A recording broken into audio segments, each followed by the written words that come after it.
Ecosystem ಇಂದ ಈಗ ಮೊನ್ನೆ ಆಪರೇಷನ್ ಸಿಂಧೂರ್ ಸಂದರ್ಭದಲ್ಲಿ ಯಾವ ರೀತಿ ಇನ್ಫಾರ್ಮೇಶನ್ ಬಂತು ತಾವೆಲ್ಲ ನೋಡಿದ್ರಲ್ಲ. ಅದನ್ನ ಕಡಿವಾಣ ಹಾಕ್ಬಾರ್ದ ಮಿಸ್ಇನ್ಫಾರ್ಮೇಶನ್ ನ. ಇವ್ರು ಏನೇ ಸುಳ್ಳು ಕೊಟ್ರು ಅದು ಮಾಡ್ಬೋದಾ? ಇವರೆಲ್ಲರೂ ಹಿಟ್ಲರ್ ಸನಾತನಿಗಳು. ಇವರೆಲ್ಲರೂ ಆ ಗೊಬೆಲ್ಸ್ ಅಂತ ಒಬ್ಬ ಅವ್ರ ಮಿನಿಸ್ಟರ್ ಇದ್ದ ಫಾರ್ ಇನ್ಫಾರ್ಮೇಶನ್.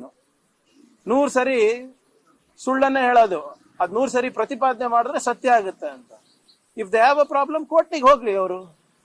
ನಾವೇನ್ ಹೇಳಿದೀವಿ, ಏನ್ ಸುಳ್ಳು ಇನ್ಫಾರ್ಮೇಶನ್ ಇದೆ, ಏನ್ ಮಿಸ್ಇನ್ಫಾರ್ಮೇಶನ್ ಇದೆ, ಏನು ಫೇಕ್ ನ್ಯೂಸ್ ಇದೆ, ಅದ್ರ ಬಗ್ಗೆ ನಮ್ಮ ಹೋರಾಟ ಇದೆ. ಅದನ್ನ ತನಿಖೆ ಮಾಡ್ಲೇಬಾರ್ದು ಅಂದ್ರೆ ಇವ್ರು ಇದ್ದಾಗ ಹಿಂದೆ ನಾವು 40% ಸರ್ಕಾರ ಅಂದಾಗ ಇವ್ರು ನಮ್ಮ ಮೇಲೆ ಕೇಸ್ ಹಾಕಿಲ್ವಾ? ಆಮೇಲೆ ನಾವು ಹಿಂದೆ ವಿರೋಧ ಪಕ್ಷದಲ್ಲಿ ಇದ್ದಾಗ ಯಾವುದೇ ಅಂಕಿಅಂಶಗಳು ಕೊಟ್ಟರು ಕೂಡ, ಯಾವುದೇ ಸುದ್ದಿಗಳು ಕೊಟ್ಟರು ಕೂಡ ನಾವು ಅದರ ದಾಖಲೆಗಳನ್ನ, ಪುರಾವೆಗಳನ್ನ ನಿಮ್ ಮುಂದೆ ಇಟ್ಕೊಂಡು ಕೊಟ್ಟಿರೋದು. ಇವ್ರು ಹಾಗೆ ಮಾಡ್ತಾ ಇದಾರ ಹೇಳಿ? ಹಿಟ್ ಅಂಡ್ ರನ್ ಮಾಡೋದ್ರಲ್ಲ ಅರ್ಥ ಇಲ್ಲ. ನಮ್ ಸರ್ಕಾರ ಮಿಸ್ಇನ್ಫಾರ್ಮೇಶನ್ ಅನ್ನ ಕಡಿವಾಣ ಹಾಕ್ಲಿಕ್ಕೆ ಅದೇನ್ ಕಾನೂನು ತರಬೇಕು ಅದನ್ನು ನಾವು ತರ್ತಾ ಇದೀವಿ. ನೋಡಿ, ಅವರಿಗೆ ಸತ್ಯ ಕೇಳಲಿಕ್ಕೆ ಇಷ್ಟ ಇಲ್ಲ. ಅವ್ರು ಏನ್ ಹೇಳ್ತಾರೆ ಅದನ್ನಾನೇ ನಾವು ಹೇಳ್ಬೇಕು, ಅವಾಗ ಮಾತ್ರ ಸತ್ಯ. ಅವ್ರು ಯಾರು ಹೇಳಕ್ಕೆ ನಮಗೆ ಏನ್ ಹೇಳ್ಬೇಕು ಏನ್ ಮಾಡ್ಬಾರ್ದು ಅಂತ? ಈಗ ನೀವು ನಿಮ್ ಮನ್ಸಿಗೆ ಬಂದಂಗೆ ಹೇಳಿದೀರಾ.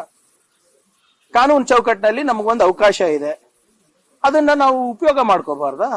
ದುರುಪಯೋಗ ಮಾಡ್ಕೊಂಡ್ರೆ ನೀವು ಹೇಳಿ ಜನರಿಗೆ ಹಿಂಗ್ ದುರುಪಯೋಗ ಆಗ್ತಾ ಇದೆ. ಆಮೇಲೆ ಇವರು ಪ್ರಜಾಪ್ರಭುತ್ವ ಕೊಗ್ಗಲೆ ಬಗ್ಗೆ ಮಾತಾಡ್ತಾ ಇದಾರ. ಎಷ್ಟು ಜರ್ನಲಿಸ್ಟ್ ನ ಇವ್ರು ಒಳಗ್ ಹಾಕಿದ್ದಾರೆ? ಎಷ್ಟು ಜರ್ನಲಿಸ್ಟ್ ಮೇಲೆ UAPA ಕೇಸ್ಗಳು ಹಾಕಿದ್ದಾರೆ? ಎಷ್ಟು ಜರ್ನಲಿಸ್ಟ್ ಇನ್ನೂ ಜೈಲಲ್ಲಿ ಕೊಳಿತಾ ಇದ್ದಾರೆ? ಮತ್ ವಿರೋಧ ಪಕ್ಷದ ಮೇಲೆ CBI, IT, ED ಕೇಸ್ಗಳು ಮಾಡಿದ್ದಾರೆ.